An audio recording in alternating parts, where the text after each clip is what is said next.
It was very good.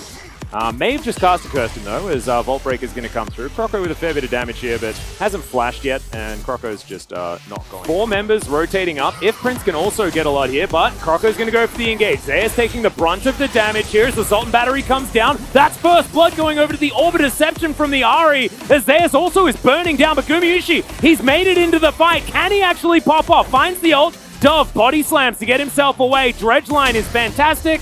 And Vault Breaker is going to be there. Liv Sandbox are going to be able to get out, although Gumayusi is still going very far forward. Faker's now underneath the turret. The stun comes through, and Kale has the shield. Faker now is almost 20 CS up, and this is because Faker spent a lot of time down there in the mid lane. And this fight, not very clean here from T1. Faker has Emperor's Divide, uses it defensively at the last second, but it's too late to actually save Owner. Doesn't get any value, unfortunately, in a skirmish like this out of his ultimate. I think if they had cut Liv Sandbox in half and Guma was there on the front lines, maybe they would have gotten a pick early. But as it is, just very late, and Faker wants to salvage the play. Looks for a flash here, but again, doesn't have Emperor's Divide. Looks for a shuffle, has to flash, doesn't have Emperor's Divide. So no kills going over. Well, Zeus, he's booking it, running real fast towards this fight now as the Orbit Deception does a little bit of damage. It looks like Ona won't be able to get over here. He's slowed down. There's the cast. Dredgeline doesn't quite hit the mark, as now they're going to try and go in onto the Pantheon, who takes so much damage. He's been tanking forever, though. The Vi is going to be traded. Zeus now just walking it out as Prince is on the wrong side of the fight. The Charm picks up Gumayusi, though. The hook is going to land, but the Emperor's Divide is just amazing. Not enough to save Gumayusi, and now Closer is looking to clean this one up. Prince. Starfall can turn a fight, but if you're just walking in this Pantheon, why'd you pick this one, you know? And he absorbs the wild growth so that Guma can't. Well, he's going to dive on top of this Gragas, but Closer's over here. The Everfrost is fantastic. Cast is just going to pick off Zeus, and Croco will get in here. Sultan Battery doesn't really care about your Emperor's Divide, as Faker is just going to blast cone his way out. Man, think of the value. But he's got an early Everfrost here, has stopwatch, and they're looking to fight a second objective here ASAP. Yeah, Charm isn't going to hit the mark, but the Everfrost is. Hook connects as well, but Kale is going to have to get out of here. Faker diving forward. There's the re-engage, actually. Vault Breaker comes in. Orbit Deception is good, but the Boomerang not quite long enough range. First turret blood goes over in the mid lane to Liv Sandbox, and they're going to pick up the second turret there in the bottom side in just a moment. And going back to the skirmish, looks good here. When you have the Pantheon, you have that setup CC, but Dub is just so incredibly tanky. He has his task to disengage and still had flash, so you forced a fight here with the insane turn that Liv Sandbox have. You don't know where the Ahri is, but you better be guessing that he's on his way up. Closer, you know, like the Gnar and the Ornn, it's just so easy for him to do this. Croco. Well, they're going to take Croco on a bit of a journey here. He flashes, but the Emperor's Divide still lands. Vault Breaker is going to get him to relative safety, but I don't think Croco's going to be doing that again. And obviously the Horizon focus is going to be way better against the Pantheon and the Sejuani, but not as good against the Zeri. Well, they're looking for a bit of a flank play here as the Assault Battery comes down, and Liv Sandbox say, don't mind if I do. The Glacial Prison leaves a bit to be desired as Croco picks up the kill on the Sejuani, and now Carrier completely out of position. They are going to be able to lock that one down very comfortably as Closer is on the chase. Leandri's could do Leandri's on Azir, for example. But as Ahri, if you get a fast Horizon focus, which by the way, you should never be able to have this early in the game. It should not be allowed. But look at how fast Zeus even dies with the chain CC here. With Ahri having Horizon focus, he dies even faster. Everfrost still going to be high value, so you don't sacrifice that utility with the Everfrost, but you do add a little bit of front-to-back damage here. And that's how Liv Sandbox has been winning these fights. I think taking these fights sooner than later is definitely optimal.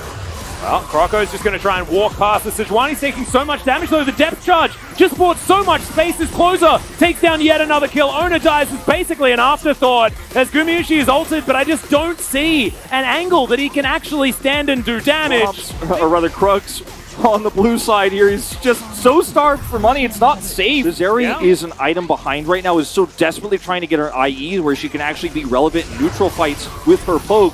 Just not the case in these fights. And Zeus, once again, the front line is just deleted. They're so far behind. Horizon Focus is going to give so much extra damage onto Owner here as well. And it's, once again, the tanks who die first, and Guma isn't online yet. After seeing him have a really rough time earlier on, as Kyle is probably going to die. There's the explosive cast. He doesn't use the stopwatch, as this Drake is going to get taken down. That is sole point. But now, Croco's going to have to get out of here. Dove, I don't think he's going to survive this one, as the Grand Skyfall does come through, or the Grand Starfall, as it is now called. To success here in this game, and it's to chase down and punish. Now, Kyle here, deep clearing vision. Dove is here to help save him, is the idea. But he's caught by Emperor's Divide. Dove was like, oh man, my only hope here was the cask would save you so that we could actually guarantee Drake. They basically wanted to shut the door on T1. Unfortunately, not only does he die, but then Dove's cask isn't successful, and it's Hextech Rift, so the portal allows them to chase down. Starfall comes through. Yep, but where's the front-to-back team fight here? We're going to have to see that before we can believe T1 has a chance. Well, Glacial Prison does connect. There's a great Everfrost. The follow-up's beautiful as well. Look at the bouncy castle from Live Sandbox. The Piggy was not having a great time as now Closer is dashing forward. Looks for Carrier. Actually, looks for Gumayushi. And he doesn't have any tenacity because he went for Lucidity Boots. And when he gets caught in these moments, just watch how quickly he falls. He's level 13. Everfrost comes through. Nautilus Hook, Nautilus Ult, Cask. Doesn't matter if he has Wild Growth. They can just use all of their tools to kill him because without a frontline, T1's composition cannot function. Knows the second he's dead, Closer's like, I'm killing whoever. He's got it upgraded once. Not the longest cooldown ever. Well, Croco's decided that he's going to go for the fight. He manages to get into the backline onto Gumayushi, who's trying to get out of there. And immediately, Closer is polymorphed as the hook connects! What the heck was that, Kyle? That is going to seal the deal on this team fight. Faker's going to get flashed on. It's a double kill for Prince, and Live Sandbox are done. They want to finish this game right here, right now. Like we said, this is the most Live Sandbox comp that they have ever been allowed to get. T1 let them draft this. They let them have it, and yeah, there are some really good parts of T1's comp. They are very good at scaling. They have some good skirmishing power, but they never got to show it.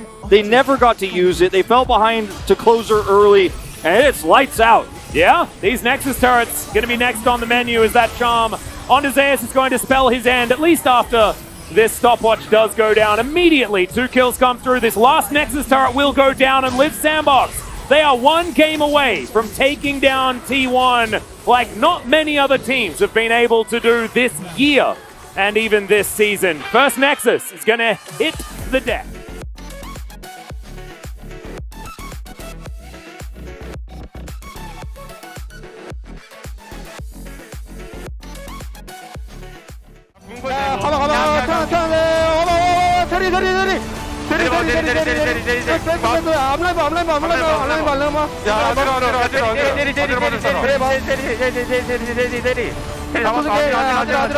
게임 끝내자 이거. 야, 나 믿어. 다 죽였어 내가.